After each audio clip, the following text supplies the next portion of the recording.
morning guys. Yun na nga. Pupunta nga pala ako ng post office kasi yung ano ko, parcel ko hindi ko nakuha. Yan. Sa iba siya napadala. What to do? Iba yung kumuha pero what I can do. Here in Europe, kailangan mo mag-report sa post office. Aga akong gumising. Nakantok. Guys, puno na tayo. Samahan niya ako. Morning! Don't forget to like and subscribe. Yan guys, piyesta nga pala dito.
Kasi nahanap yan sa office.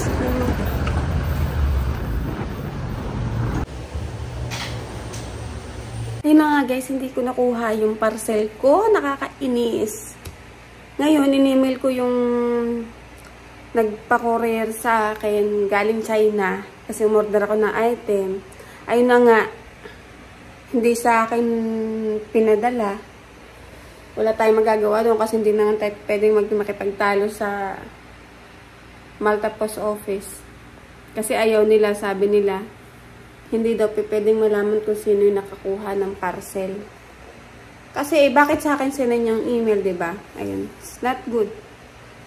By the way, kasi nag-email naman ako doon sa yung magdi-deliver sa akin ng items sa inorderan ko. Kaso, syempre, kailangan natin malaman kung talaga bang sa akin, kung hindi scam or hindi ko alam. Okay guys, update ko kayo. Ayan, don't forget to like and share and comment below.